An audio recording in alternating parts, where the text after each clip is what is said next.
Good morning po sa lahat. Yeah.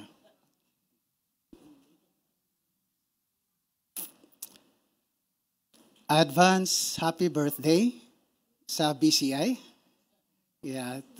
This coming Sunday is the anniversary of BCI, and I am very glad that now I'm 1 year member here in this church, and I feel that God is calling me and my wife to be here until the Lord leads us. No, where the Lord leads us, we will go. So it's always the Lord is our timekeeper. We can stay here as long as we can when the Lord says. Yeah, it's a humble privilege to be a steward of God's word. We know that as teachers of God's word, we are accountable to God.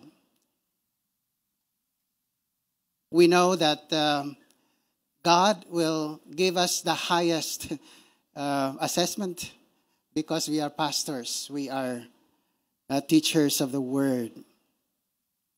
If it is not because of His grace, I am not here, and I have no confidence actually to share the word of God with you. But I thank God that Jesus Christ is so rich in grace that He can empower us, His servants, even though we are still imperfect. Shall we read the scripture? Now, the sermon today is entitled Legit Doers of the Word. So, informal English yung legit, no? It's legitimate, no? Or authentic. Hindi fake, no? Can we say, BCI, we are legit doers of the Word? Amen. That's by God's grace, of course. Let's read James 1:19 to 27. Salitan tayo, no? Let me read verses 19 to 21, then afterwards the congregation, and then back to me. My dear brothers and sisters, take note of this. Everyone should be quick to listen, slow to speak, and slow to become angry, because human anger does not produce the righteousness that God desires. Therefore, get rid of all moral filth and all the evil that is so prevalent, and humbly accept the word implanted in you, which can save you.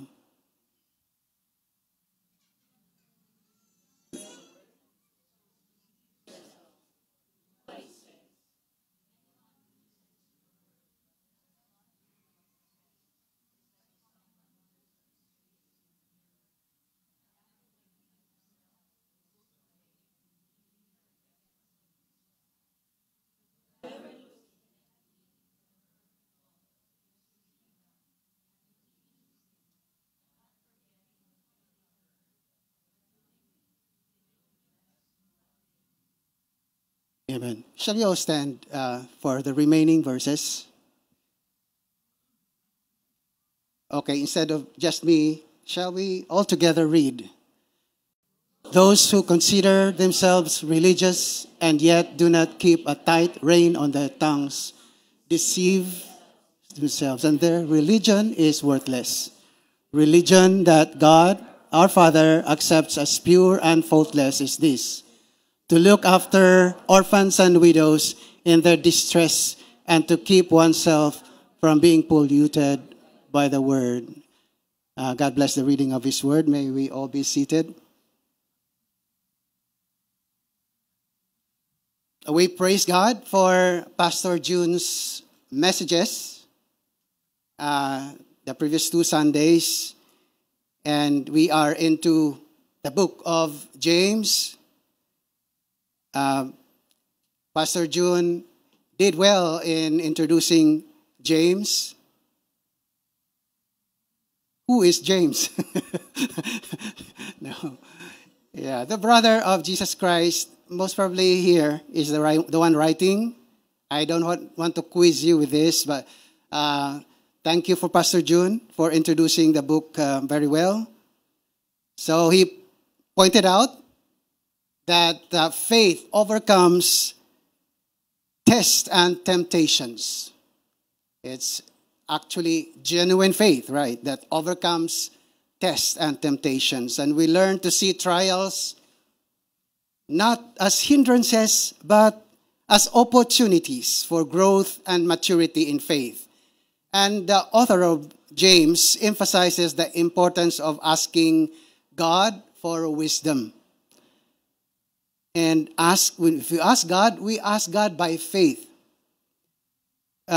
without doubting.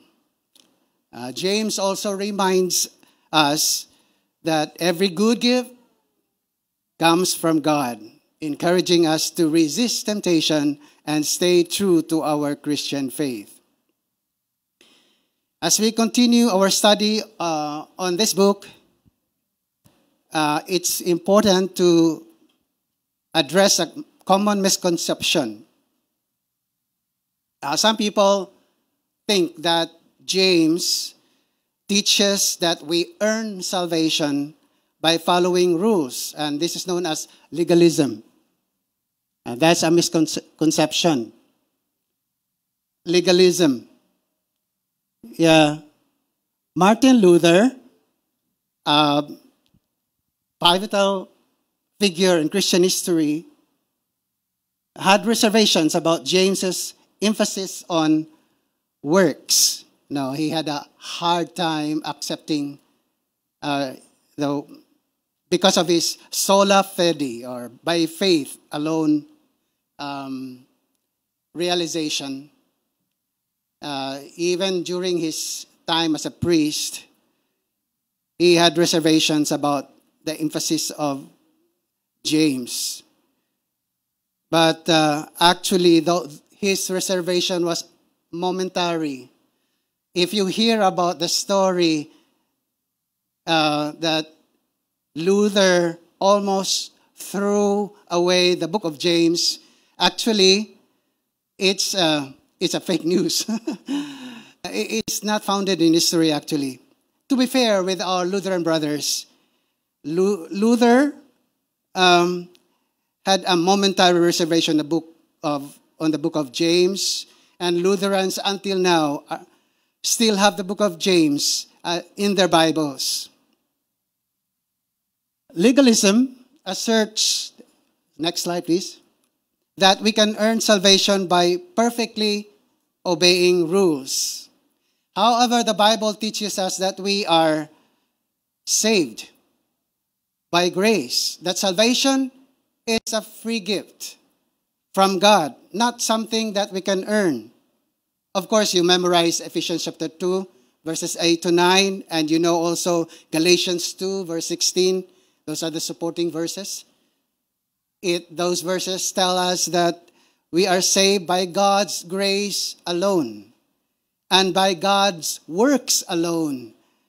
It is not by our good works, but God's works through Jesus Christ, His Son. Jesus' work on that cross and the affirmation of His resurrection, all this validates that Jesus' works saves us and not our works. So how should we live? We live not by legalism. We express our love to God by obeying Him, not to earn salvation, but to express our gratitude that God has given us a gift. And we obey Him and rely on His strength. And whenever we obey Him, we do not trust on our own strength. We trust on the strength of the Holy Spirit. Let us focus on God's love and grace rather than rigid legalism. I'm dealing with legalism because Pastor June is asking me to do this. But only briefly here in the introduction. Let's go back now to the book of James. Para maintindihan natin ang book of James, no? By the way, halo-halo ang sulti na kuha, kaya halo-halo mi sa amon kami ni Jenny. Tagalog and Bisaya and English in our home. So, that's always halo-halo for us. So, para masabtan nato ang mga teachings ni James, we need to look at the context. The context is always crucial in understanding Scripture. Did James say that good works replace faith as foundation of salvation? Yes or no? Did he say that salvation comes from works? No. Instead, he describes how genuine faith naturally leads to good works. Did James say that good works are a way to earn salvation? I'm repeating that question. Of course, no. Looking at the context, we realize that works are evidence of transformation. That the faith that is authentic should result in authentic works of righteousness. So the controlling theme of the book of James is genuine faith. While James addresses suffering, and many other issues, actually his central focus is the demonstration of genuine faith in Christian living. Genuine faith avoids hypocrisy. No? That's fake faith. No? Hypocrisy. No? Deception. That's deception. Fake faith destroys our spiritual lives. Faith without works contradicts Jesus' teachings. No? Fake faith causes people to stumble. Other faiths outside Christianity, they are looking at us very closely. And they are very intelligent people. And they assess us. And one of them is Mahatma Gandhi. What did he say? I like your Christ. I do not like your Christians. Your Christians are so unlike your Christ. Medyo matindi yan, no? Yeah. Because Gandhi, he learned about Christianity in South Africa and India. He admired Jesus' teachings, especially in matters of nonviolence, love, compassion, all that. But he criticized Christians because he found that Christians' works and speech are disconnected. There's a difference between what they said and how they acted. And Gandhi's statement warns us about hypocrisy. No? And the term Pharisee is often associated with someone who is hypocritical because they focus on the externals rather than the true meaning behind them. They're good in hiding their moral flaws with outward shows of religiosity. No? Siguro ma-describe na to sa kanta ang kanang hypocrisy, no? Sa pretending, no? Oh yes, I'm the great pretender, pretending that I'm doing well. My need is such. I pretend too much. Actually, it's also it's applied to love, no? Yung singer na yan, no? He was talking about love, but it's also true in much of Christianity, and that's sad. When we pretend. Now, in James 1:19 to 27, James offers practical guidance for living out one's faith. No? We live out our faith without hypocrisy. Jesus hated hypocrisy more than any one of us, actually. Jesus criticized the Pharisees. So, it makes an important connection between hearing God's word and putting them into action, putting them into practice. James emphasizes that genuine faith is not just about listening to God's word, but it is also about living it out actively. Now, slide 8. Yeah, thank you. So as true followers of God's word, as instructed by James 19 to 27, we do two things, I suggest. Number one, to be quick to listen, slow to speak, and slow to anger. Number two, be consistent in obeying God's word. Next slide, okay. So be quick to listen, slow to speak, and slow to anger. I read this again, no? Know this, my beloved brothers, let every person be quick to hear, slow to speak, slow to anger. For the anger of man does not produce the righteousness of God. Therefore, put away all filthiness and rampant wickedness, and receive with meekness the implanted word, which is able to save your souls.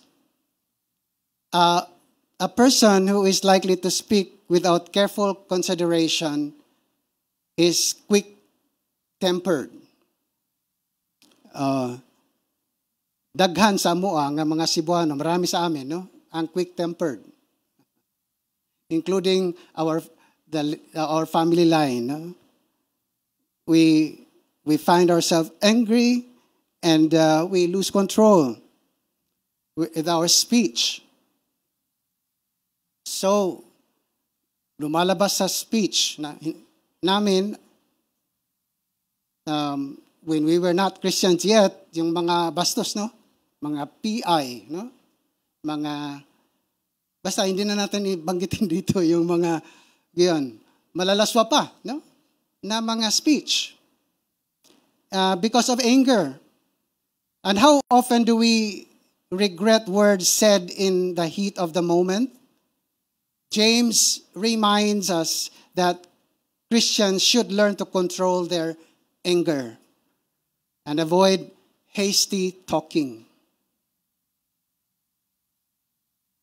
Yeah, can we go to slide 10? Proverbs 17:27 says, a man of knowledge uses words with restraint, and a man of understanding is even-tempered. So most psychologists agree that we cannot always completely control our feelings, but we can learn to manage them.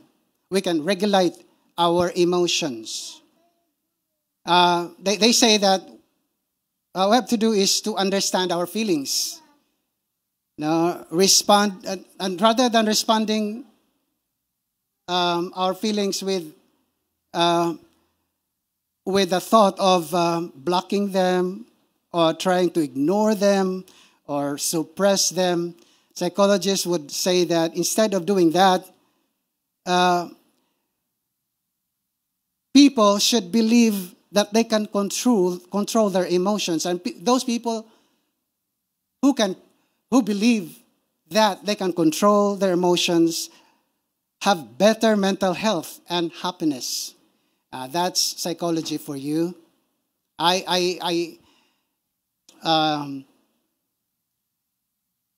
respect the views of psychology, yes, of course, but I respect the Bible's view more than them. Okay? Biblical truth teaches us in a better way. Our emotions are the product of our entire person, body, soul, spirit. And the Bible will tell us that by God's grace, the work of the Holy Spirit the work of Jesus in us. That is the one who can transform us.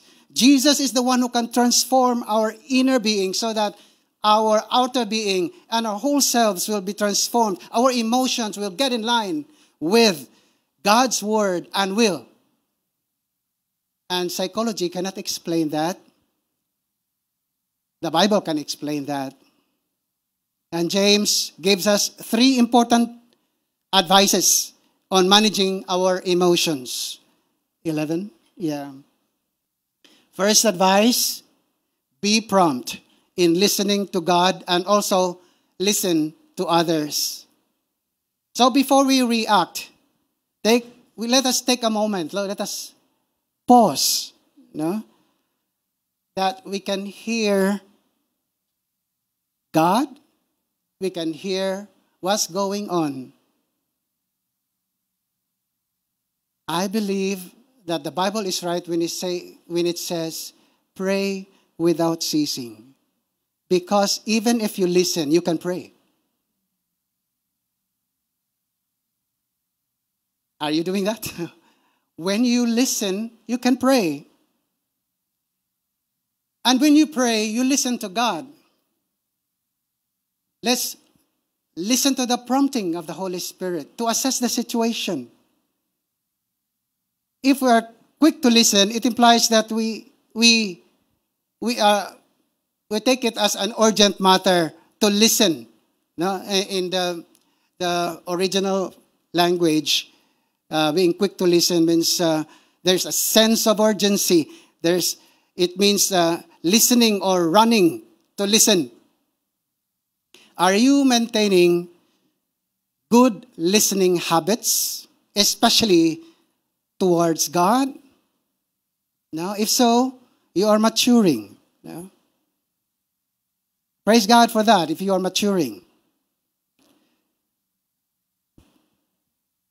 Whom should we give our first attention? Well, what do we do first thing in the morning? What do you do?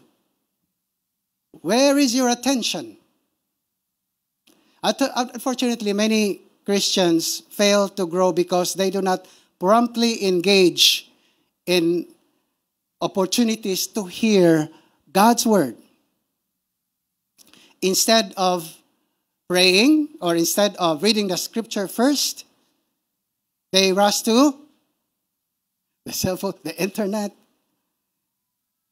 Research shows that we Filipinos are heavy users. Mga hardcore users tayo sa internet. We spend about how many hours? 3 hours and 34 minutes daily on social media. With a significant portion of that time dedicated to watching videos. I think that's too much a wasted time. Instead of doing something productive for the Lord, I think that can be slashed. Yeah? I'm not against going to social media, but why not develop a better life? Why not cut down on social media? Why not start your day with devotional quiet time and prayer? If you cannot do it in the morning, do it in a time where you are still alive and alert.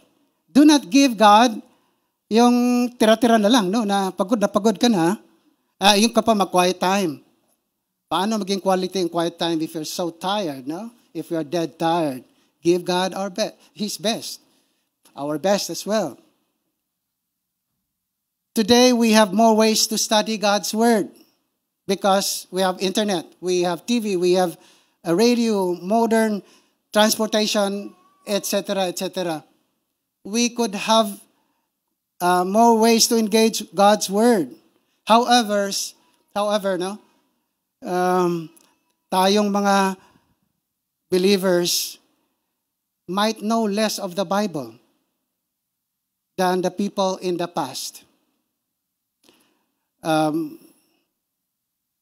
Especially because the Bible now is in the cell phone. Most of our young people do not have the physical Bible. The one that they have is in their cell phone. I'm not totally against that, but having your Bible in the cell phone can have many temptations. No? Isang swipe mo lang, swipe. Wala na yung kuan mo. Interest sa Bible. Interest sa verses, no? But the Lord can give us new ways of engaging God's Word, both by using physical Bible and the digital Bible, of course. God can transform us, that we can redeem the use of our cell phone. I believe in that. Now, God can transform us if we let Him. Kasi hindi naman pipigain tayo ng Panginoon, ipapwersa tayo ng Panginoon, no? God is a gentle God. He wants to transform us, but we must be receptive. We must be receptive to Him. And we must engage Him in prayer. May I ask you to rise and say this prayer with me?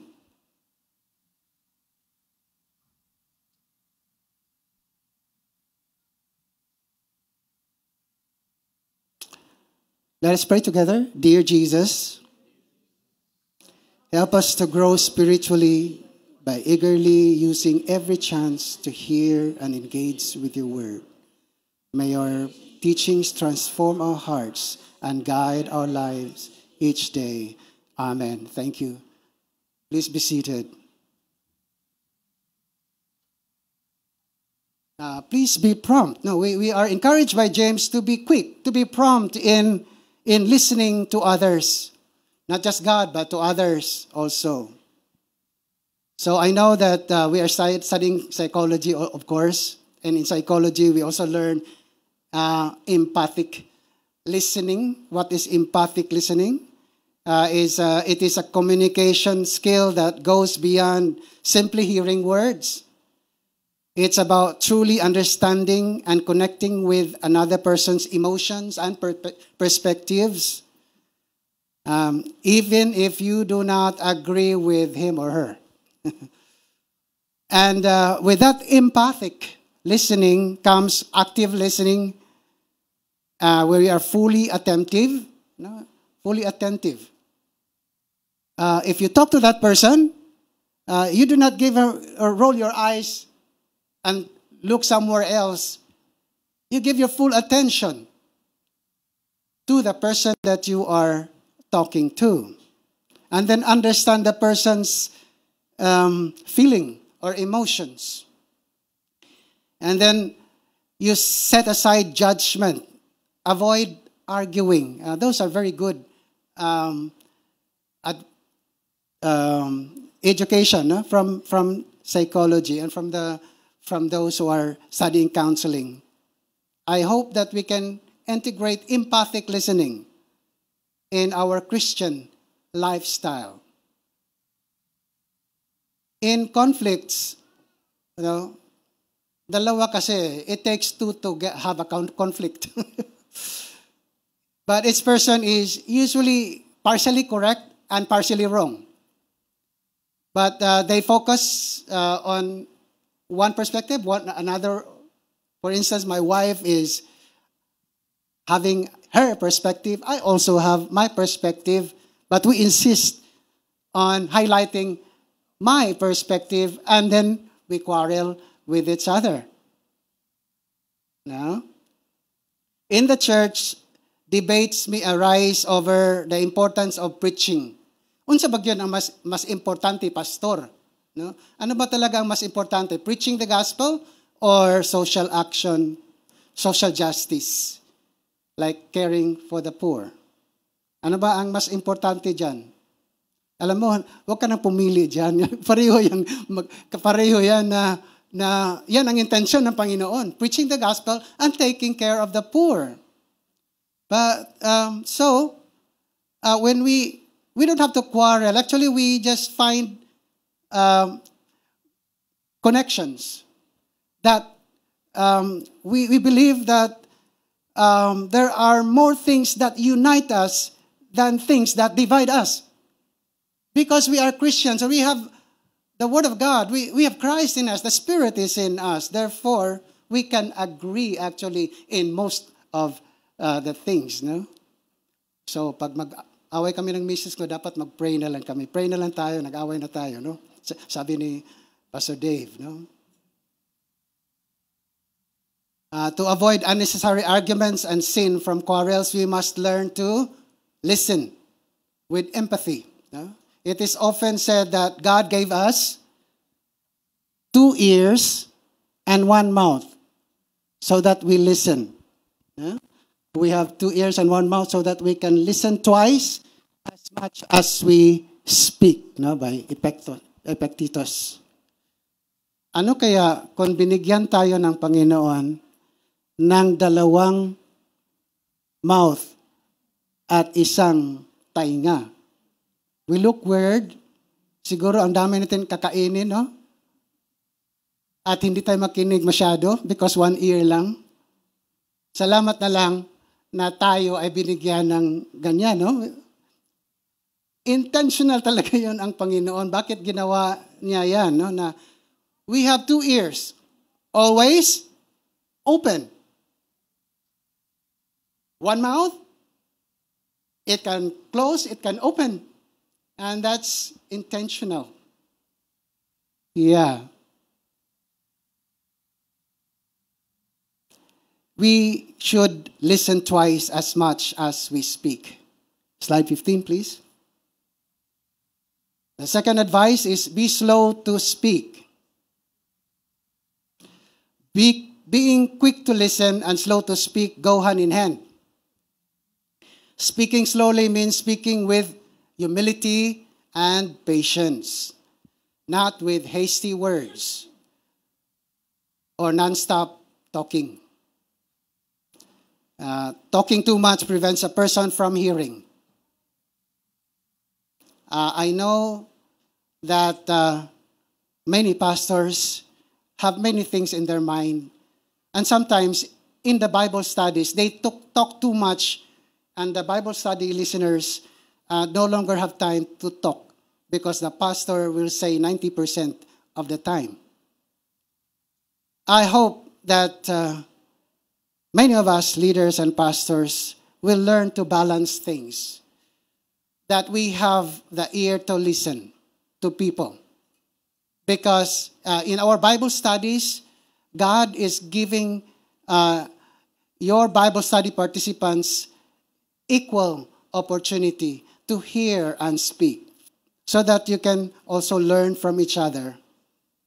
When we talk too much and listen too little, we show others that we think that our ideas are more important than theirs. Actually, yun ang hidden na yan ang dating niyan eh. Kung tayo ay sobra ang ating pagsalita. James advises us to do the opposite. We need to mentally keep track of our talk.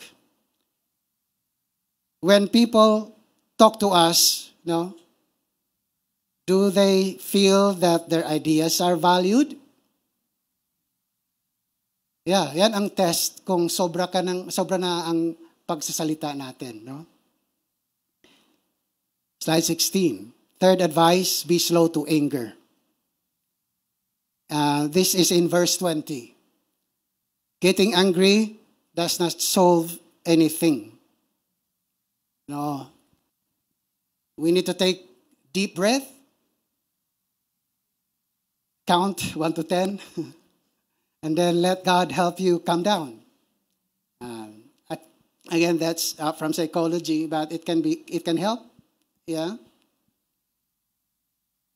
If we let anger control us during hard times, God's righteousness won't be seen in our lives.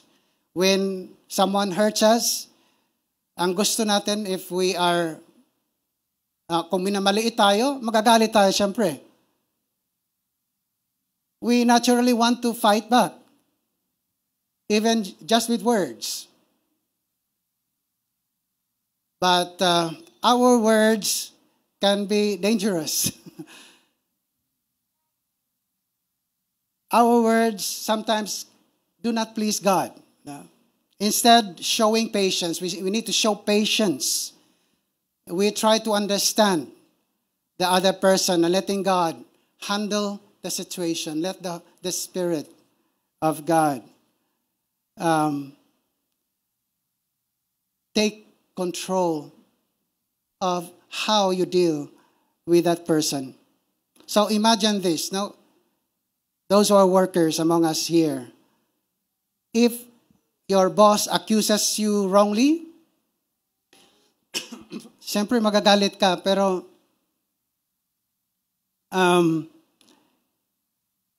the way you react in anger can be seen, no, by your boss. And your Christianity can be assessed, actually, in the way you respond to your accusative boss. No? Or you've been asked by many times, no, na you ask rather sa nakakautang sa iyo, no? Those who have utang, no?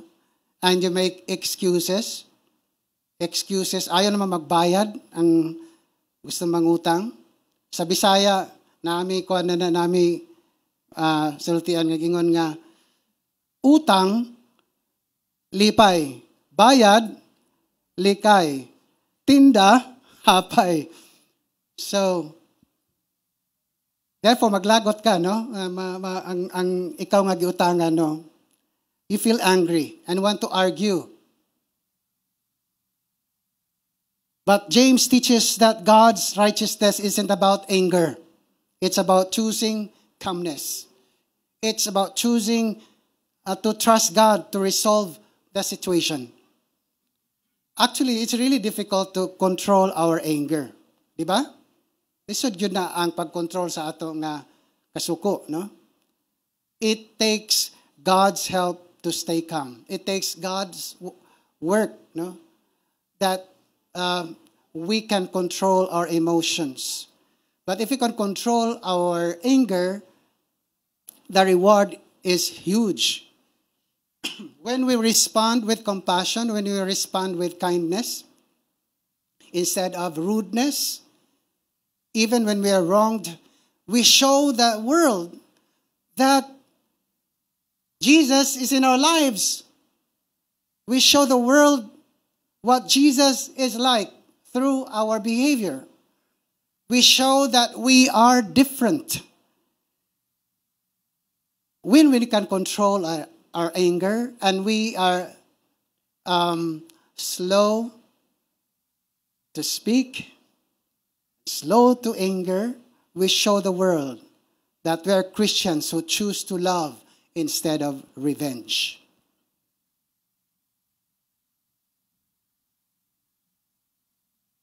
Can you say this with me?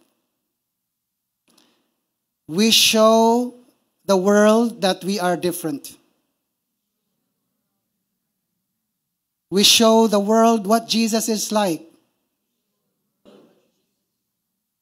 We are Christians who choose to love instead of revenge.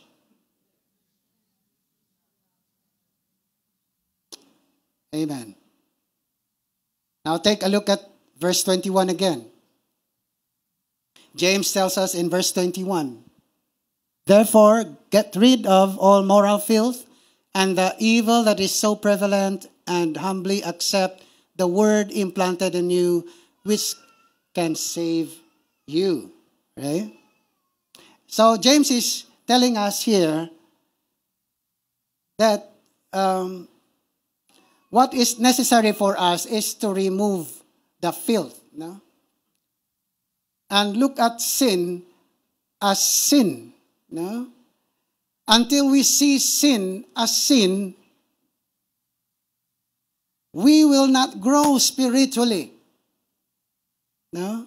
We just keep on pretending. No? James uses a visual metaphor of shedding evil habits and behaviors, like discarding dirty clothes. No? Kung maamoy na ang clothes natin, di ba, our natural instinct is to take it off, and sa washing machine na yan, di ba? We have to remove the filth and accept nga the fact na marumi na yan. Huwag mo nang isuot yan na ganyan lang ang kalagayan. No? So one of the obstacles to our Christian walk is antinomianism. Antinomianism is the idea that God's grace means we are not bound by moral law or don't need to follow it strictly. Actually, galing yan sa Greek, no? Anti means against or opposite. Nomos, meaning law. Literally, it means against the law. No? Antinomianism. I'm dealing with this because, again, I would say si Pastor June is asking me to do this. No? And what is this? No? Antinomianism is the belief that because of God's grace, individuals are not bound by moral law or shouldn't be strict in observing moral law. Actually, bawat church ay mayroong degrees of antinomianism.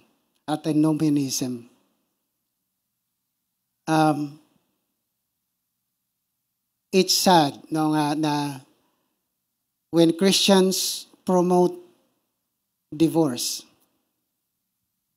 they forget about the Bible.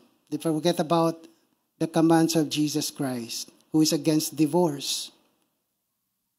And Christians, many of us are also guilty of spreading fake news in the social media.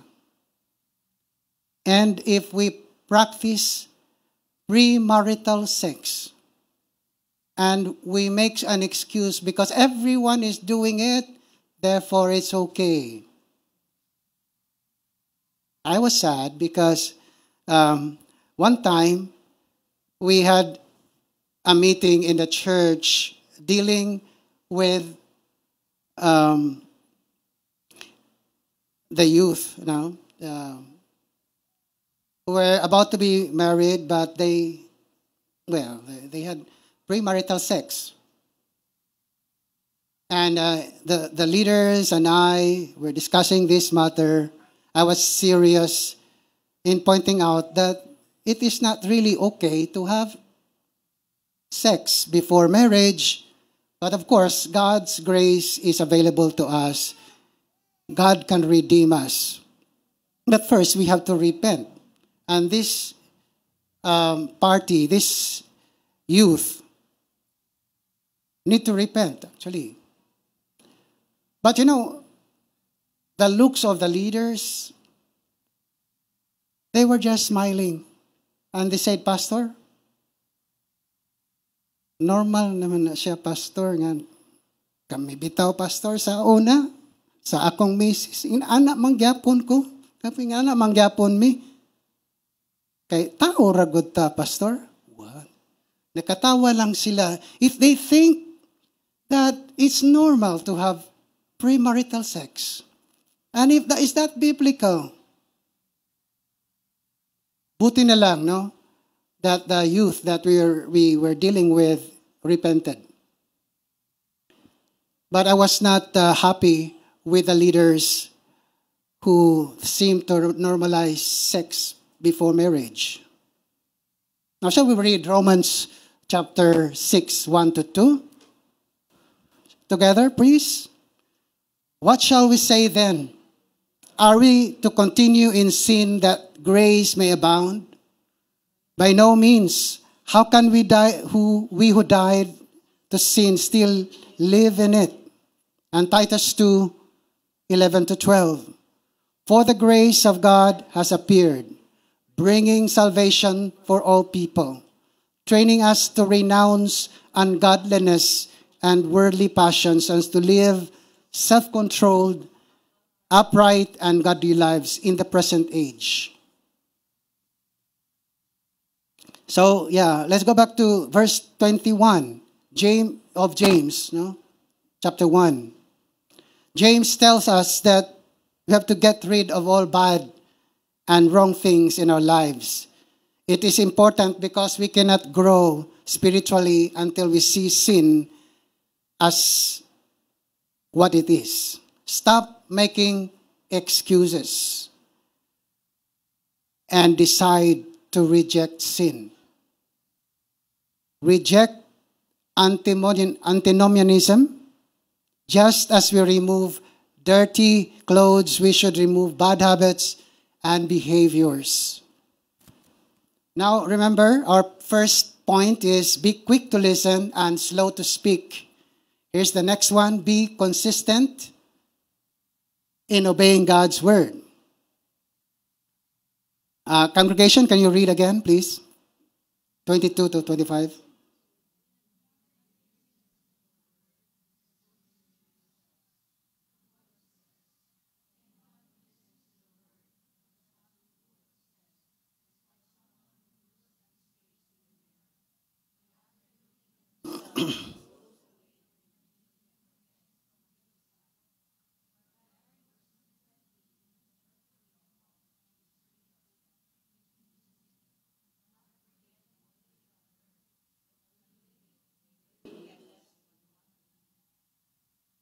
Amen. Thank you.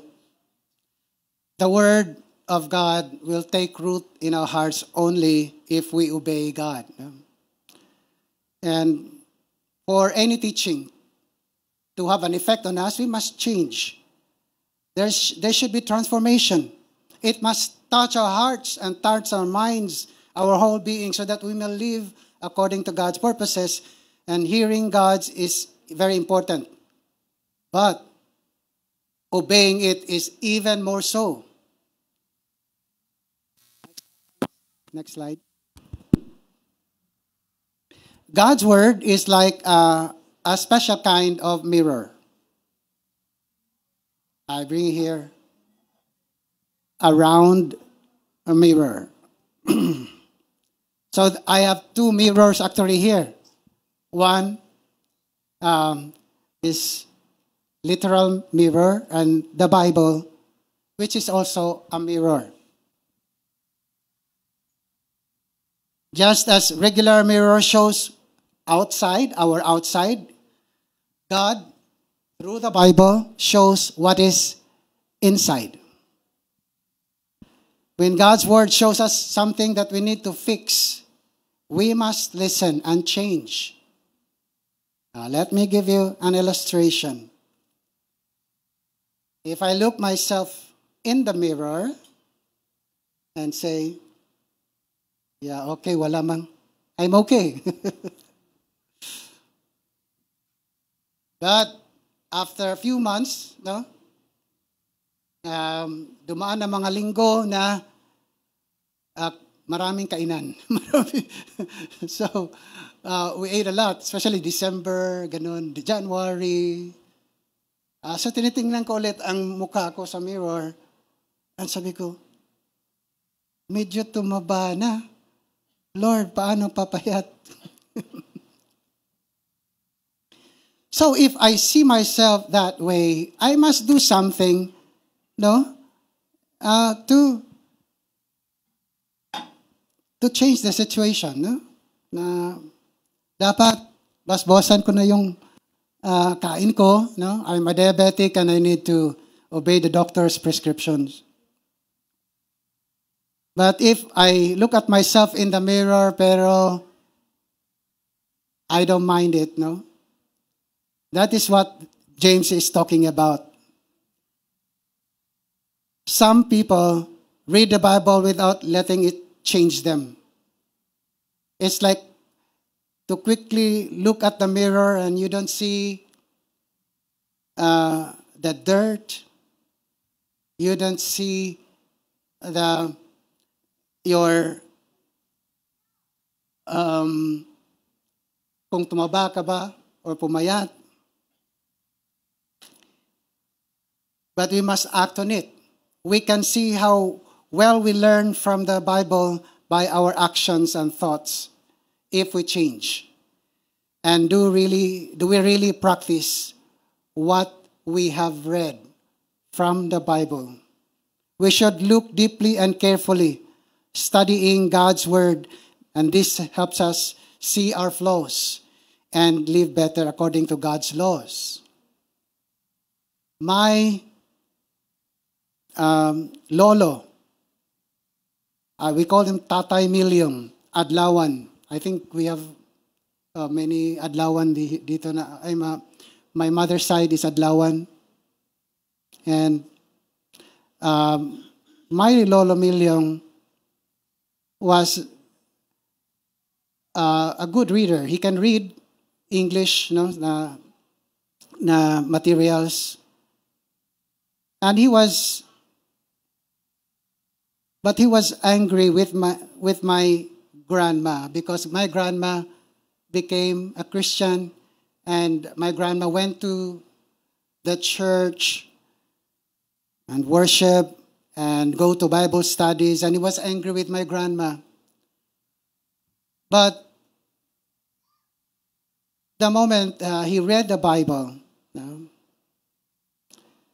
and he saw that he must get rid of his anger.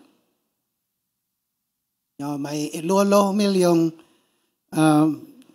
was a typical Cebuano, sigig pamalikas, foul language. Every day you can hear him. But when he saw that it is not good to practice speaking filthy language, he said, bawal di ay ni? Bawal di ay ni, no? So he began to change. And his anger against my grandma began to subside. Instead na bawalan niya si grandma, muadto sa church, muadto ng Bible study, actually, siya nagyod, no? Siya nagyod ni Kuyog, ni uban sa akong grandma. And then he read the Bible all the more. And the biggest change he had was he loves the Word of God. He read the Word of God and he became a true Christian. And that's the right example of what it means to see the Bible, to read the Bible, engage the Bible. And if God is telling you to get rid of that sin, we must get rid of that sin and be transformed by God. Slide 21, please. Well, the learning pyramid or retention rates. This is from National Training Laboratories in Bethel, Maine. According to research findings, the retention rates for various methods of learning are as follows. Lecture reading, 10%, audiovisual, 20%, demonstration, 30%, discussion, 50%, practice by doing, 75%, telling others, not telling others, but teaching others, 90%. So if we look at that, and you are very keen on improving the retention rates of yourself and your students, then you look at unsa man ang mga dapat na mo i-focus nga dag score. Mas malaking score, of course, discussion. That's why we have discussion in the Bible studies. Because from there you learn Practice by doing. Of course, we have been telling that according to James, we have learned it from James that we should practice what we are doing and we gain 75% retention. And here's an interesting part. Teaching others, 90% retention. Are you teaching God's Word? One of my professors or mentors in IVCF is Dr. George Kapaki. He passed away last year. He was our board chairman. Since I was the vice chairman, I took his place. And now I am the chairman of InterVarsity Christian Fellowship. But I can remember what Kuya George said to us. He was my spirituality professor at AGST Alliance. And I remember him saying that one of the best ways to learn is to teach. One of the best ways to learn is to teach. And he's right. It's research-based. The issue in our Christian learning is more than just remembering. It's about obeying God's Word and teaching it consistently. You might say, Pastor Ramon, I don't have the gift of teaching. That's not my cup of tea. I don't have a degree in education. Do you know that even then you can teach? We are all commanded by Jesus to teach. Don't you know that? Oh, Matthew 28, 19 to 20. Therefore, go and make disciples of all nations, baptizing them in the name of the Father and of the Son and of the Holy Spirit, teaching them to observe all that I have commanded you. And behold, I am with you always to the end of the age. Very familiar sa atin yan. Pero I'm going to highlight those words, teaching them to obey everything I have commanded you. So Jesus did not say, prophesying to them to observe all that I have commanded you, but teaching them to observe all that I have commanded you. A college degree is not a requirement for you to teach the Bible. I'm not saying that you skip college, of course. But you can obey God and teach God's Word as simple as you are with the help of the Holy Spirit. Can I say amen to that? Yeah. I'm quite keen kasi kanang nahilom na kay ang congregation. What does it mean? I hope that's listening, no? That's active listening. With the help of the Holy Spirit, we can all teach. Now, what is the result of obeying God? According to James, God blesses those who carefully study God's Word. Follow it, remember it, obey it, teach it. No? Slide 23, please.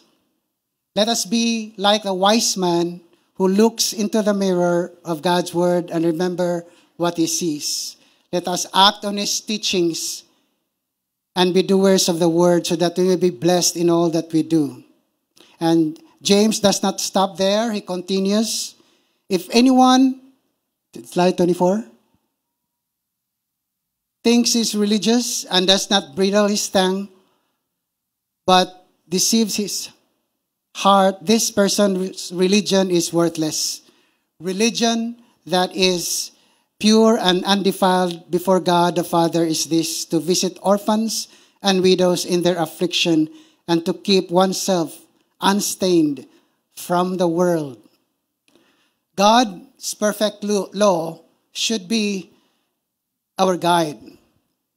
And James talks about topics, no? Important topics. It is not enough to speak well, but it is good and commendable for us to control our words and timing. You say, parang redundant dito si Kuano. It's si James. Parang the same theme lang siya. No? But this is, James is writing a proverb.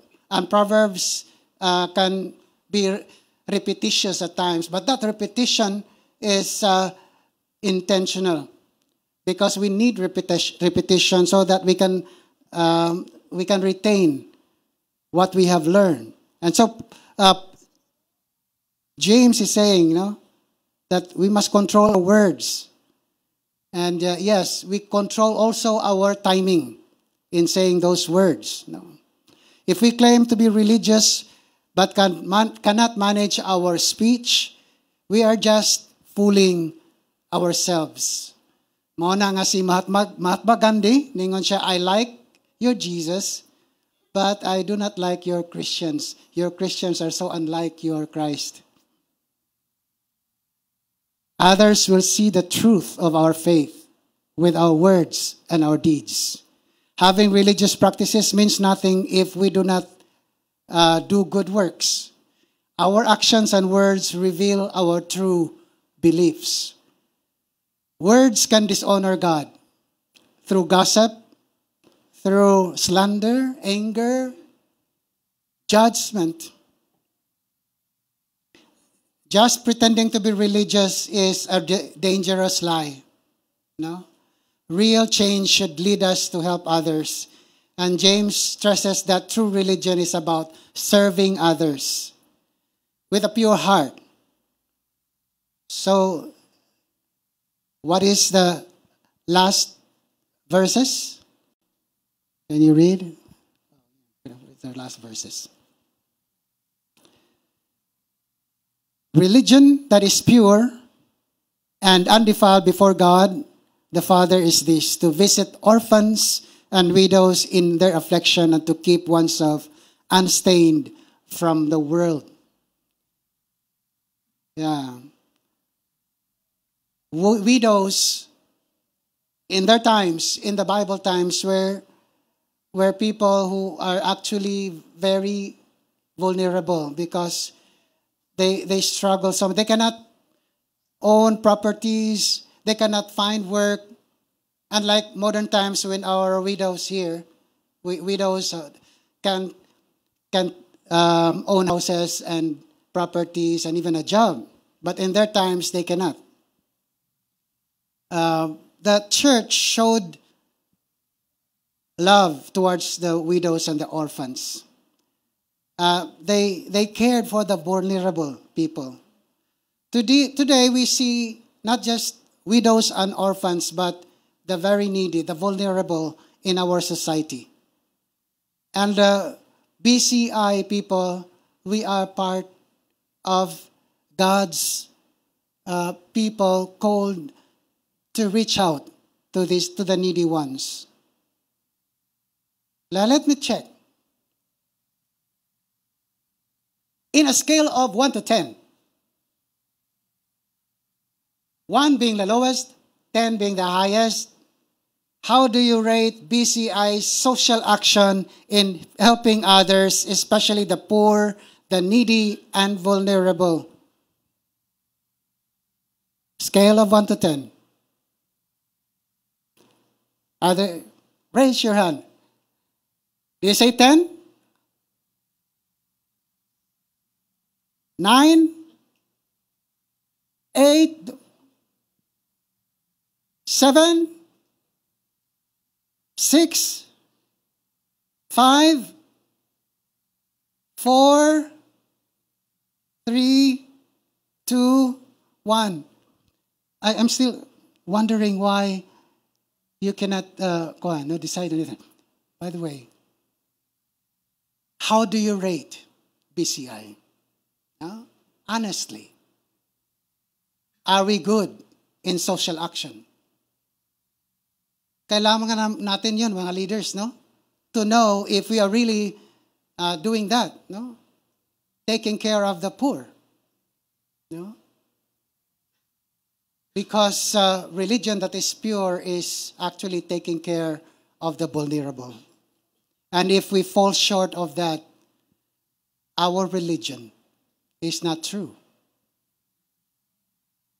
So the Holy Spirit is actually emphasizing the character of Jesus. And Jesus is commanding us to take care of the vulnerable.